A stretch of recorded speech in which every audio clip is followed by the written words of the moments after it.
Hola, bueno, això és l'Esquerda un dia més.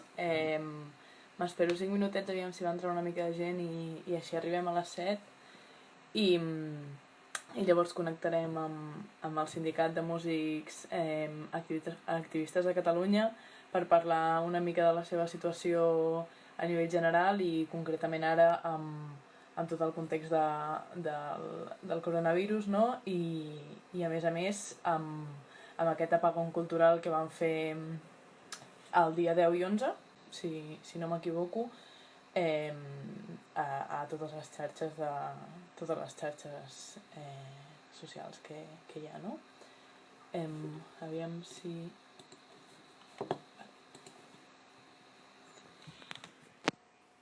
Vale, comentar-vos un parell de coses així una mica genèriques perquè tinguem en ment. Primer de tot que si teniu preguntes per fer o el que sigui, jo les vaig apuntant i tal, les feu per aquí i al final pues les faré al ponent i bueno, no massa més. Si hi ha algun problema tècnic, si us plau, aviseu-me. S'agraeix sempre i res més. Bueno, per dir alguna cosa més. Avui ha sortit la programació de l'Esquerda d'aquesta setmana. Hi haurà, bueno, avui tenim aquesta xerrada en concret, després el dijous tornem a la plataforma de YouTube, igual que aquest dissabte. Aquesta serà l'única xerrada que farem per Instagram aquesta setmana, en principi. Les altres dues tractaran sobre patriarcat i capitalisme amb la Cynthia Luz, que ens parlarà una mica de com està, de la crisi de cures, no? Que engloba tot aquest context, i a més el dissabte tindrem una xerrada amb un periodista que es troba al Líban ara mateix, que és el Joan Cabasses, que ens parlarà una mica de l'afectació de la crisi a la zona de l'Orient Mitjà. Sense massa més, vaig a veure si està ja aquí el tinc i el convido perquè entri.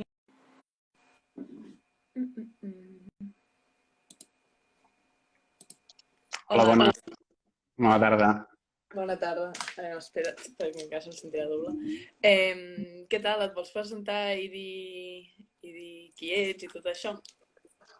Jo soc l'Albert Costa, soc membre del Sindicat de Músics Activistes de Catalunya, SMAC, i és un sindicat que va néixer fa com uns 4 anys ja, diguéssim que va ser el 2016 que va sortir com una iniciativa que era com generar una assemblea oberta a la porta de Primavera Sound, i a partir d'aquí va ser com vam començar a fer assemblees i a néixer com a sindicat.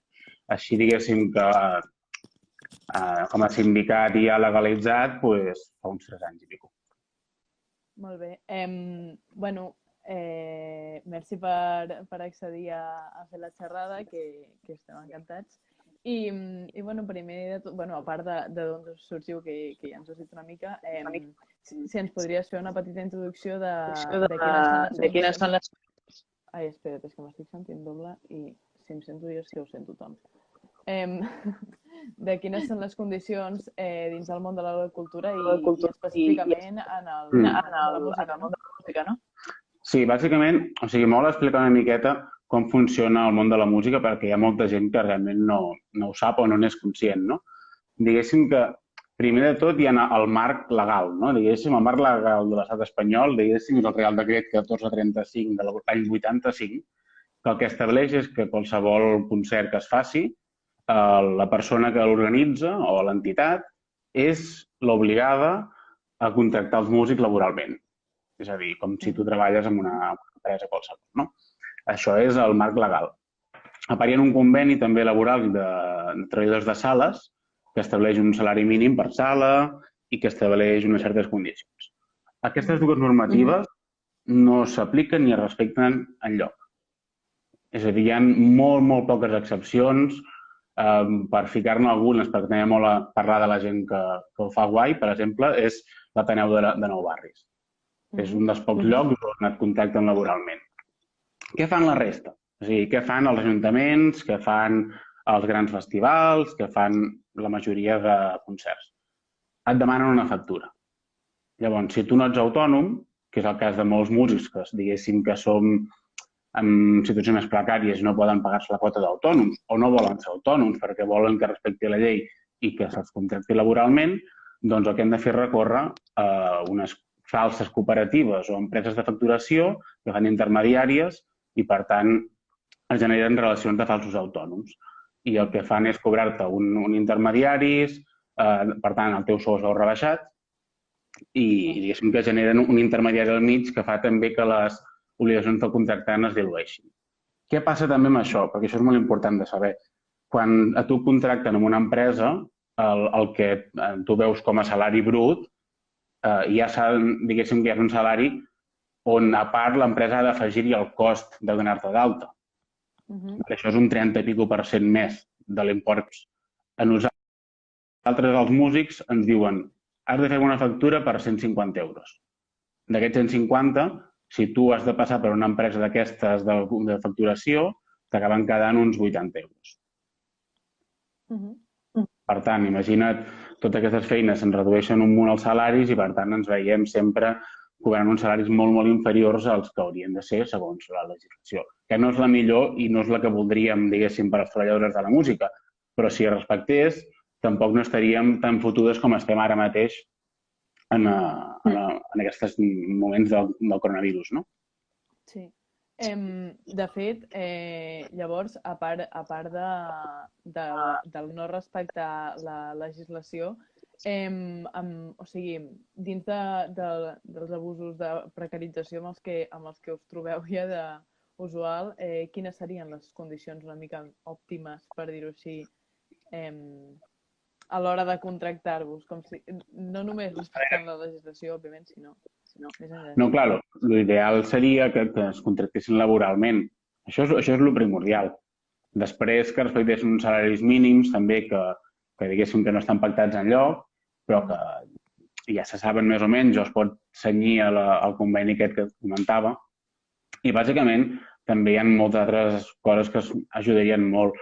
Però igual si parlem d'ara del que està passant, no? Del coronavirus, per entendre'ns, no? Per anar, diguéssim, a barraca, perquè en el fons és el que ara mateix ens està afectant. Què passa? Passa que la gran majoria de músics, estem parlant de segurament un 80% dels músics, inclús podria ser més, estan veient que no tindran cap tipus d'ingrés durant mesos, durant molts mesos. Perquè ja estan sortint molts estudis que jo apostava potser per l'octubre d'aquest any per no fer concerts, però ja hi ha estudis que diuen que és 2021. Fins i tot tardor de 2021. Per tant, estem parlant de que és impossible sobreviure sense cap tipus d'ingrés. I com que som una professió intermitent, que no tenim contractació laboral perquè no compleixen la llei, no arribem als mínims per demanar un atur, per exemple. Com que no hi ha tampoc empreses que ens contractin, no hi ha ERTOs, i com que molts no són autònoms, no poden accedir a prestacions de cessament d'activitat. I com que tota aquesta gent que no pot accedir a aquestes prestacions és perquè ja tenia vides molt precàries, segurament no tenia estalvis.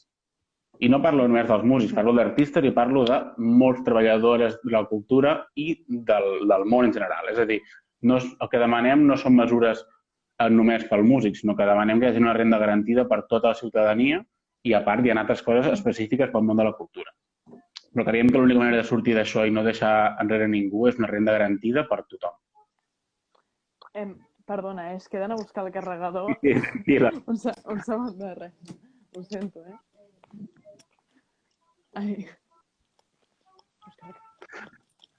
També ja que parlem d'això del coronavirus, les ajudes a les que no podem accedir, hi ha una cosa que és molt destacable i que és recurrent, i ha passat tota la vida, i és que qualsevol ajuda que està sortint últimament són ajudes que es destinen només a les empreses culturals, el que ells diuen les indústries del sector, no?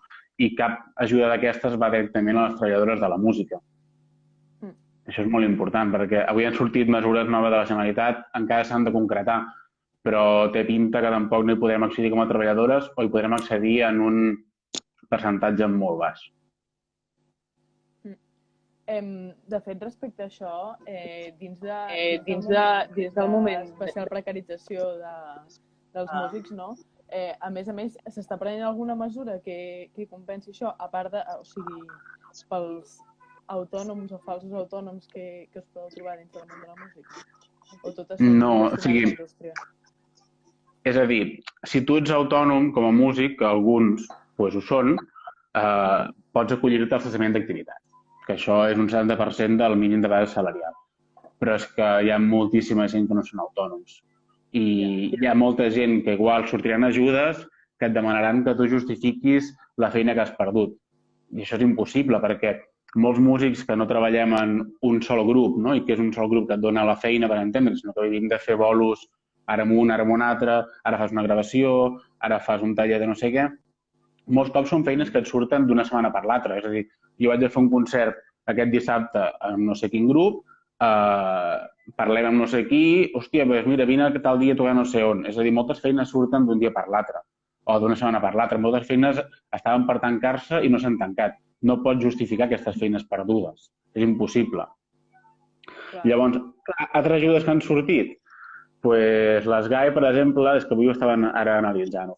Han tret unes ajudes i això igual molta gent no ho sap, però aquestes ajudes, tant l'ajuda general com la que ells venen com acabant pels seus socis en situació d'emergència social, són ajudes que el primer criteri que et demanen és tenir vot a les GAE.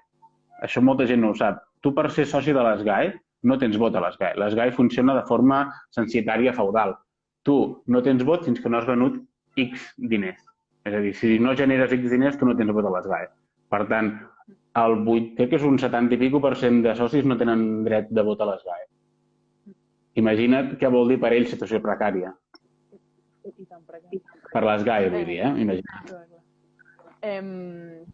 Llavors, quines creieu o quines defenseu que són les mesures que s'han de prendre ara mateix a curt termini i també amb una idea més a llarg termini?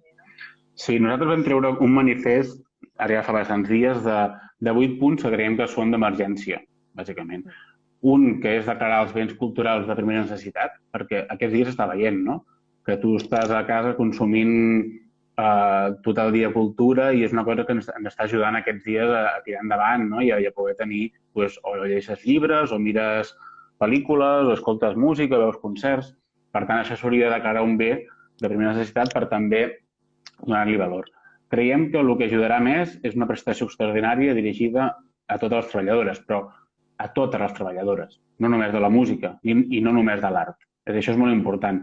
Des del primer dia, com a sindicat, hem donat suport al pla de xoc i hem donat suport a totes les mesures que s'han demanat des de les moviments socials. Nosaltres no demanem mesures pels músics perquè siguem millors, ni als artistes perquè siguem els no sé qui. No, demanem mesures per totes les treballadores del país i de l'Estat. Clar, llavors hi ha moltes més mesures que podem demanar com, evidentment, són coses molt més fàcils, com que es paguin tots els deutes pendents. Hi ha molts deutes pendents d'administracions que ens deuen concerts de fa 3 mesos, 4, 5 o 6. Això almenys ens donaria liquidesa per aquests dies afrontar les compres per poder pagar el lloguer, perquè d'aquí no res hi haurà gent que no podrà pagar el lloguer. Perquè hi ha molta gent que hauria de fer bolos en negre a Barna perquè es paga molt percentatge de concerts en negre, moltíssim. Imagina que tu estàs fent concerts a la setmana en 3 bars de Barcelona, igual t'arriba per tenir una vida més o menys digna fent aquests 3 concerts a la setmana, igual paguen realment 70 euros de misèria, amb sort, o 80, si tens sort. Però això, a més, algun bolo així més potent que tens o alguna feina que va sortint, doncs vas tirant. Imagina't que et quedes sense aquests 4 bars. És que no pots tirar endavant.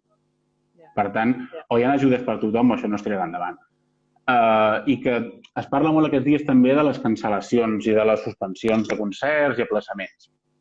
Això és una mesura que realment és ficar pedaços al mig del mar, perquè tu no pots aplaçar un concert ni pots aplaçar una gira. Jo ficava, per exemple, un exemple d'un musical. Imagina't que un musical que s'ha cancel·lat, que té una setmana al Tívoli, per exemple. Tu no pots agafar aquest musical d'una setmana al Tívoli que li quedava una setmana i ficar-lo al novembre, perquè al novembre el Tívoli estarà ocupat. I al desembre, i al gener. I si ara hem de reprogramar tot això ficant en sales que no hi ha un teixit cultural per absorbir-ho, és impossible reprogramar-ho. Per tant, el que diem és, si aquestes cancel·lacions estaven pagades amb diners públics, que es paguen igualment. I llavors ja buscarem la data per fer-la. però almenys pagueu-me el concert que s'ha cancel·lat, perquè realment jo tenia la data ja guardada, comptava amb aquests diners, etc. Després, a llarg termini, més enllà d'això, com a sindicat, quines són les demandes que teniu? Sí, això diguéssim encara no ho hem estat publicant, fins ara hem tret només el que són les mesures urgents, no? Però bàsicament el que creiem que s'ha de fer des d'allà és fer un estudi molt, molt seriós de tot el que està passant aquests dies i de per què estem aquí. I que a partir d'aquí es camini cap a un sistema diferent. Jo ara sí que parlo concretament del món artístic, i que sigui un sistema que s'assimili i s'assembli molt més a el que és el sistema d'intermitència de França. A França, tu com a artista, un cop pots demostrar que ets artista, i això justifica a través de X hores a l'any, és a dir, si tu treballes X hores a l'any, que això et donen justificants a cada concert o a cada gravació o a cada classe que fas, doncs tu demostres que ets artista professional. I a partir d'aquí tu pots accedir a unes ajudes per quan tens mesos en què no pots treballar, bé perquè estàs creant alguna cosa nou o bé perquè has tingut un bajón de feina o el que sigui. Clar, si això estigués aplicant-se aquí, no estaríem ara en una situació tan precària perquè podríem acollir-nos a aquestes ajudes. En aquest sentit, l'Estatut de l'Artista, que està mig caminant a l'Estat, anava cap aquí. No anava a desenvolupar-se sencer, però hi havia apunts que anaven cap a aquesta direcció. Però s'hauria de buscar una cosa semblant a França. No, o sigui, jo no ho coneixia, però home, és un sistema molt diferent, no? I que, sobretot, si et canvia la legislació, que aquí, pel que m'has dit, és més pobre que pobre, és un pas per regularitzar-ho. Sí, hi ha una cosa a tenir en compte, també, si tu entres al sistema d'intermitència, estàs donat d'alta tot l'any com a treballadora. Imagina't que, clar, aquí no. Aquí treballes un dissabte. Després no estàs d'alta fins al següent divendres. Igual tens 3 bolos, dijous, divendres, dissabte. Però igual després tens 2 setmanes en què no treballes. Però segueixes anant a assajar perquè tens assajos i no estàs donat d'alta. Per tant, si tens un accident in itinere per anar a treballar aquell dia, no tindràs la baixa laboral. És a dir, després no acumularàs dies de feina perquè els assajos no ens compten com a feina. El problema és que molta gent no valora la feina cultural com una feina. I nosaltres diem sempre que la música és treball i és una feina com qualsevol altra, ni millor ni pitjor. Perdó, però faig un incís perquè una noia ha fet 3 preguntes o així que me les he apuntat i que les faré al final perquè no es pensen que els estic informant. Sí, està clar. Que no m'agradaria.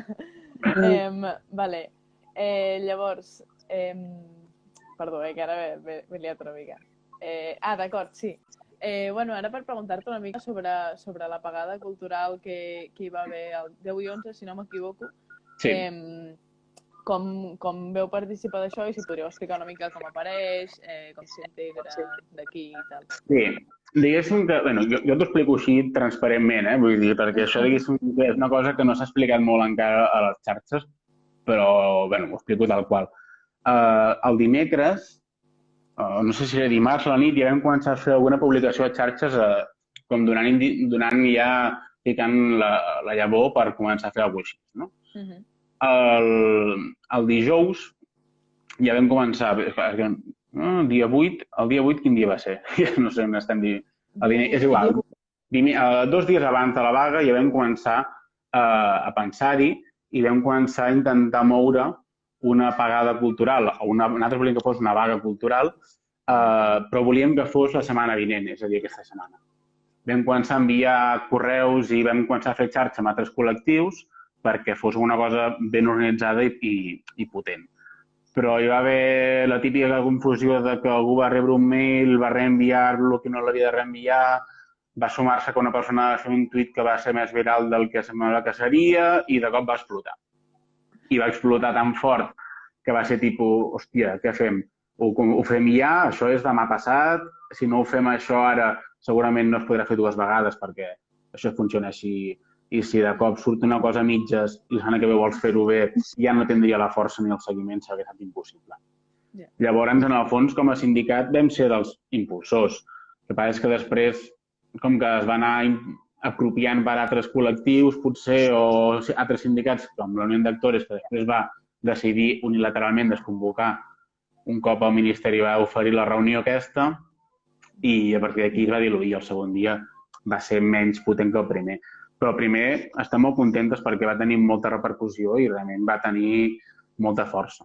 De fet, el Ministeri va haver de rectificar a la primera de canvi. Llavors, també és important destacar que quan jo ara parlava de com hem impulsar, no és només com a SMART, sinó que hi ha un col·lectiu de sindicats d'arreu de l'estat espanyol. Hi ha des del sindicat de Músics de València, el d'Iruñea, el de Valladolid, hi ha també el de la CNT de Madrid. Vull dir que és un conjunt de sindicats que ens aixopluguem en un paraigües, que és el Sindicatos de Músiques, i a partir d'aquí ho vam tirar endavant, no només com a sindicat de Catalunya. Concretament, aquest apagón cultural, quines demandes o quines exigències tenia? Bàsicament, el que volíem era que se'ns escoltés les mesures que estem demanant des de fa temps i és el que t'estava explicant ara una mica, no? Bàsicament era també... L'Espurna va sortir arran de que va sortir el ministre de Cultura i va dir que la cultura ara no era primordial i que va fer uns comentaris tipus que no hi haurien ajudes a la cultura. Clar, hi va haver-hi moltes crítiques amb l'apagón cultural com típiques de trolls de Twitter, també, però moltes de gent que es pensava que això és una cosa de les quatre famosetes que volen el seu xiringuito, no? Això que diuen sempre. Però clar, és el que deia abans, el 80 o 90% de la gent que ens dediquem a la música i a l'art som treballadores que vivim mes a mes i que necessitem ajudes directes perquè és que no podem seguir mantenint-nos amb els pocs estalvis que moltes tenen. Llavors, bàsicament era ficar això sobre la taula i també que hi hagués una interlocució directa amb Ministeri, amb Conselleria i amb tota la gent que té el poder per fer realment canvis normatius i aplicar ajudes, perquè portem molt temps apretant els polítics i sí, està molt bé el que esteu dient, però no s'acaba concretant res. Nosaltres hem parlat amb tots els partits polítics de Catalunya, menys el PP, perquè vam fer una reunió amb la Comissió de Cultura. I eren tots, menys el PP, van assistir tots. I tots estaven d'acord amb que el que demanem és una cosa de mínims. Clar, però després no s'acaba concretant res i aquest és el problema. Com creus que, o sigui, consideres que això va lligat la falta de respostes institucionals amb la percepció que té la societat potser de que la música no és una cosa que... O sigui, si es correspon la idea de la societat de no considerar la música o la cultura com una feina com a tal i la no resposta institucional? Jo crec que tens tota la raó. És que és molt així, no? Perquè molts cops es pensa que els artistes vivim de subvencions. Vull dir, les subvencions les reben un 2% de la gent que es dedica a l'art. Els altres rebem diners en negre i rebem diners a través de factures de falses cooperatives. I si al mes et treus 1.000 euros, ets afortunat. És que és així de clar. Són poquíssims els que poden viure només de fer bolos. És que molt pocs. És que la majoria de grups que coneixem, que escoltem, molts han de complementar el seu salari donant classes i no es poden dedicar a la música íntegrament.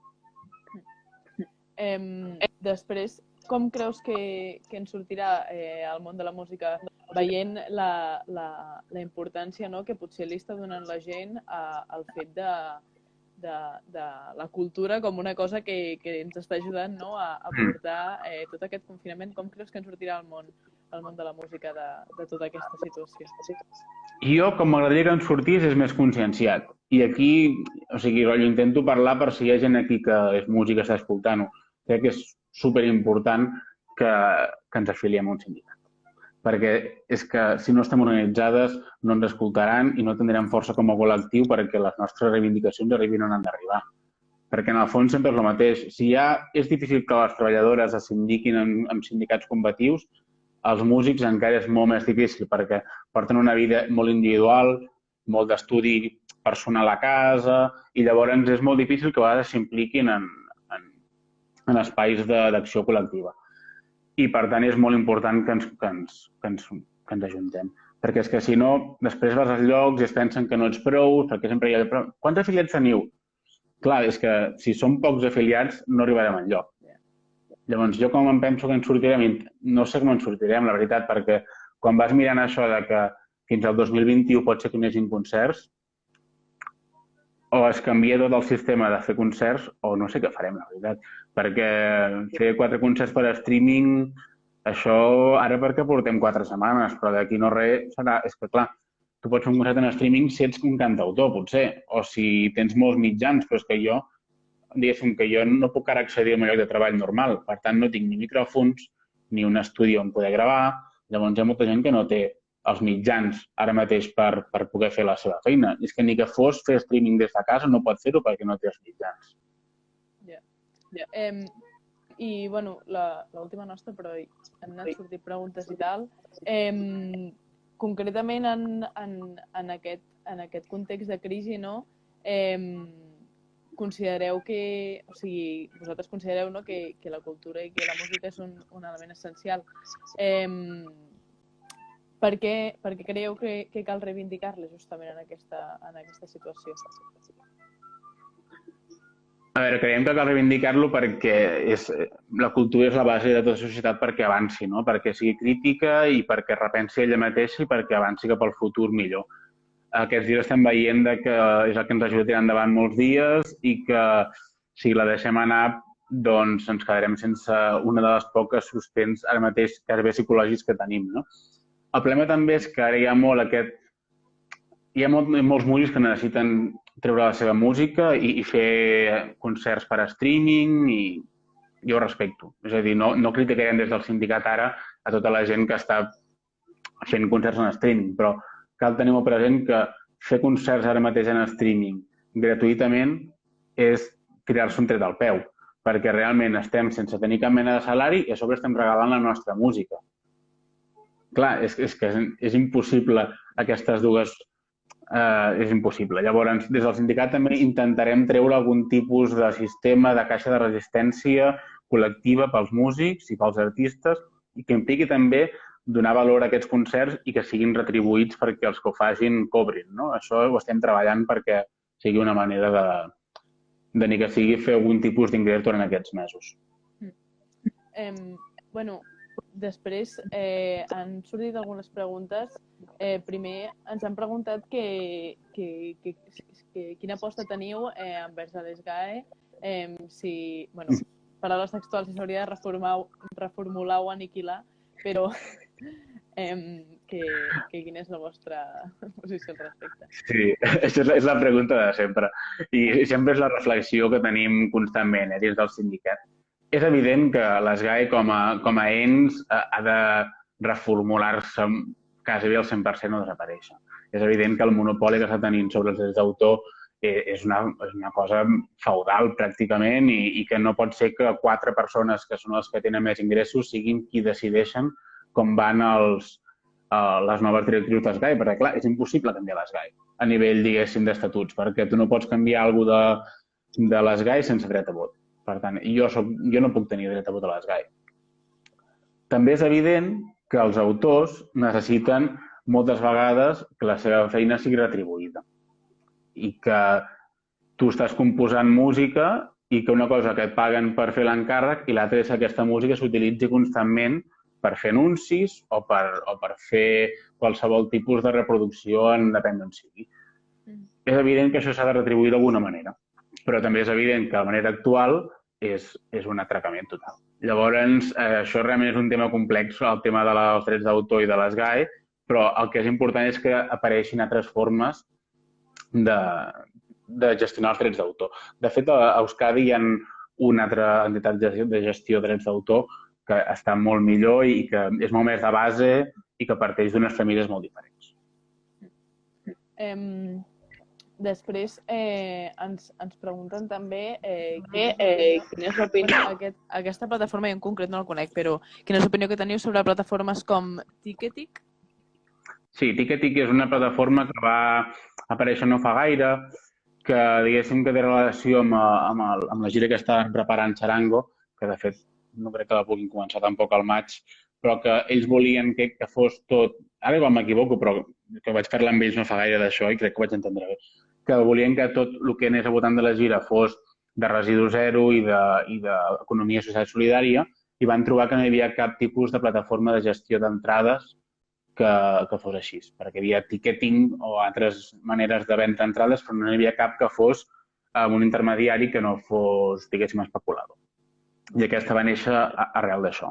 Per tant, diguéssim que no hi hem treballat encara, però hem contactat amb això que parlava abans d'aquesta caixa, si s'està parlant i s'està buscant formes tipus aquesta per generar entrades de concerts d'una forma el més social i solidària possible.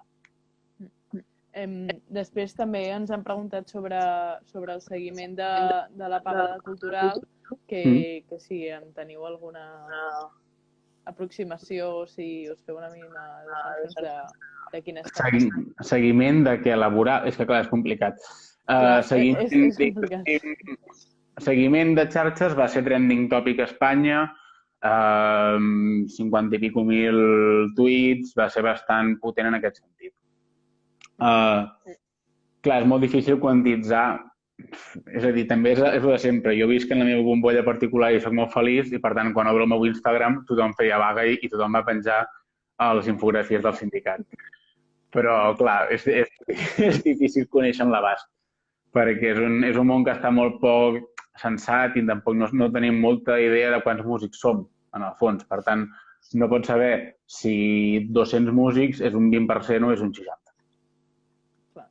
O sigui, tota la lògica del món.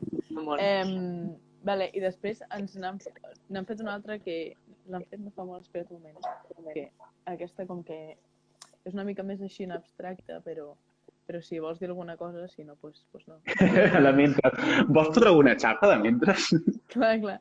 No, pregunten que si creus que caldria atacar més a grans empresaris dins del món de la cultura, entenent que, bueno, és que el que no entenc és la part final d'entenent que la pagada cultural va anar dirigida sobretot al Ministeri. Perquè, de fet, perdó, però tu com mini relaciono. De fet, aquesta pregunta em recorda en part també a la idea aquesta de, no, clar, perquè vols una regulació si... La idea de que una persona que fa música i que té èxit 100% segur que guanya moltíssims diners i que no té un problema econòmic en la vida, quan tampoc és massa veritat. Clar, jo t'anava a relacionar també amb el tema de, per exemple, quan parlem de grans empresaris, doncs parlem de grans festivals, no? I quan parlem de grans festivals, parlem de marques comercials. I quan parlem de marques comercials, parlem d'Estrella Damm. I quan parlem d'Estrella Damm, sempre hem dit que és la Conselleria de Cultura a l'ombra, perquè no hi ha cap gran festival que no tingui el logo d'Estrella Damm. I què passa quan hi ha els logos d'una marca comercial en un escenari? Que tu, com a músic treballador, no pots triar que el logo no hi sigui, perquè si no toques no cobres. Llavors, quan tu estàs fent un concert, no cal anar ni al Cruïlla, en molts llocs on hi ha logos comercials, el que tu estàs fent és un anunci gratuït per una marca que segurament és especuladora i que és corrupta. Perquè, clar, ara mateix tothom està gravant els concerts fent un Instastory o fent el que sigui i està gravant un grup amb una marca comercial darrere. Per tant, sempre estem dient que cal regular la presència de les marques als escenaris i que cal que hi hagi o bé l'opció pels músics perquè no hi siguin aquestes marques o bé que retribueixi a part la presència d'una marca en un escenari. Com a tal, com el que és una publicitat gratuïta. Clar, és que en el fons és publicitat encoberta i gratuïta. El Cruïlla, per exemple, és bestial a l'escenari com és tot una gran cervesa gegant, no? I clar, grans empresaris de la cultura són aquests. Nosaltres sempre hem intentat que això reguli, però clar, és impossible perquè sempre et miren amb cara de... Clar, però és que si no pagués Estrella Damm no es podria fer aquest festival, Això ho sabeu o no ho sabeu? És que Estrella Damm no ho posa gratuïtament, ho posa perquè guanyi un benefici. És que si no, no ho faria. És una empresa que el que vol són beneficis. No és o sigui, no és cap Ministeri de Cultura real que ha de ficar diners per la cultura, que és com hauria de ser. Jo crec que per part meva res més. Ens han fet la puntualització aquí de lo del ticketing, que ho preguntàvem perquè estan participant músics que toquen rotllo per 3 euros i donen els diners a una entitat. No sé si ho he entès massa bé, no tant per lo de xarango que no ho sabien. Però bueno, això res més, per puntualitzar-ho. No sé si vols afegir alguna cosa o tens alguna... Estava intentant repassant aquí els apunts de lo que hem estat fent aquests dies.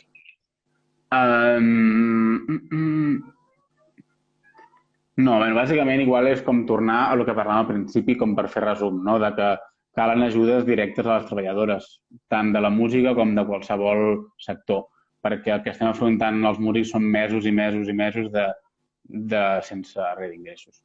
Bàsicament és que poden ser molts mesos sense cap tipus d'ingrés. És que és així de dur, eh? Hi ha molta gent que... Jo tinc molts col·legues que m'escriuen de que no tenen cap mena d'ingrés. Zero, absolutament zero. Clar, és el que farem, perquè tampoc ara no pots dir, vale, pues vaig a buscar una feina que no sigui de músic. Què fas? Clar. És a dir, clar, de cop treuen mesures et dient que són per les empreses culturals que es flexibilitzen els ERTEs perquè siguin més fàcilment accessibles. Però és que no hi ha músics que tinguin una... O sigui, cap músic treballa en una empresa que pugui fer un ERTO. Jo porto 17 anys vivint de tocar i mai, és que crec que no he firmat mai cap contracte. Mai. Per un concert. Llavors, clar, és impossible viure així sense un ingrés vital.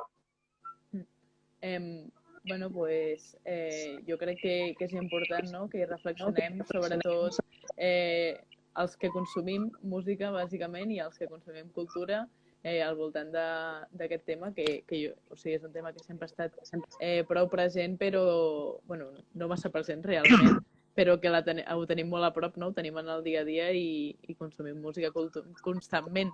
Per tant, potser comença a ser el moment de que ens ho replantegem, també tenint en compte la crisi que vindrà i que per molt que hi hagi concerts, el consum cultural també es reduirà amb aquesta crisi. Si no hi ha ingressos per part de ningú, no gasta ningú aquí. Vull dir.